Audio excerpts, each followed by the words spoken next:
Chers amis du Petit Ballon, bonjour. J'ai la chance, le plaisir de recevoir Lauranie, sommelière du chocolat, donc une grande spécialiste du chocolat. Et pour l'accueillir, évidemment, j'ai choisi un vin de mon pays, du Gers, du fin fond du Gers, avec une cuvée de Saint-Mond. La cuvée Les Bastions, donc nous sommes en millésime 2012, Saint-Mond. Alors, ce sont des vins qui ont de l'accent, on est au pays du rugby. On n'est pas loin de Bayonne, qui a une histoire autour du chocolat, évidemment. Oui, oui, grande histoire. Voilà.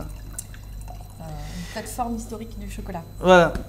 Donc voilà ce vin, alors on est dans le sud-ouest, on rigole pas, c'est sérieux. Donc on a un vin qui a une belle couleur rubis, qui est encore jeune, brillant, limpide, très attractif, très chamarré, beaucoup de reflets violets. C'est un très très joli vin dans le vin et puis une bonne densité de matière. Au nez, donc on sent cette profondeur, le raisin, c'est vraiment le raisin. Alors là on est sur des raisins bien évidemment qui ont de l'accent comme le Tanat ou le Pinanque, un petit peu de Cabernet Sauvignon qui rassure quelque part, mais voilà, on a des vins d'une grande typicité. Donc on est sur des arômes de fruits noirs, le côté un peu peau, peau de raisin, de raisin frais, côté un peu poivré, réglisse, violette. Que moi je sens plus en deuxième nez. Au deuxième nez, oui, un peu plus puissant. Les épices. On a un côté presque terre mouillée, on a l'impression de marcher dans un chemin après une pluie, c'est superbe. Alors en bouche.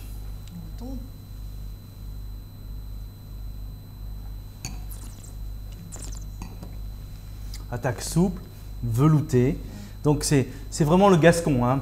Il est là pour te flatter, pour t'enjôler, là, c'est superbe.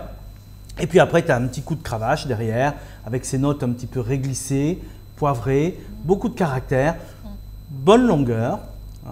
Mais tu vois, par exemple, ce style de vin, j'aime bien les boire un peu jeunes. J'aime bien ce côté, cette opposition un peu fruit, un peu tanin, un peu côté croquant, un peu épicé. Je trouve ça pas mal. Alors, est-ce que tu penses que ce genre de vin, on pourrait l'associer à du chocolat? Oui, je pense qu'on pourrait facilement l'associer à du chocolat parce qu'on a des notes qu'on retrouve assez facilement dans des chocolats noirs purs. J'imagine bien un chocolat d'une marque qui s'appelle Silco, qui n'est pas très connue, qui a une édition Mexique, je crois, un petit peu gourmande, mais dans laquelle on a quand même ces notes un petit peu épicées, qui ont du caractère. Voilà, c'est pas un chocolat qui écrase complètement, il va plutôt répondre aux arômes qu'on a dans le vin. Donc pour moi, ça, ce serait un accord un petit peu gourmand qui pourrait être pas mal. À l'heure de goûter, par exemple. Très bien. On pourrait donc évidemment rester sur cette cuisine du sud-ouest un peu roborative, mais tellement bonne. Les confits, les cassoulets, les garbures, on est au pays de la garbure aussi. Voilà, mais on peut aussi l'associer parce qu'il a quand même une belle finesse à des choses comme un petit peu chocolatées, comme tu l'as suggéré. Alors c'est des vins, moi, que je bois plutôt sur la jeunesse.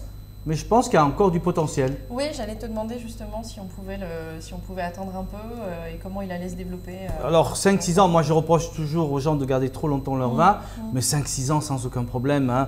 Mais je trouve que ce côté juteux, fruité, gourmand et ce côté raisin frais est tellement agréable aujourd'hui. Ouais, il est encore assez vif, ça fait bien.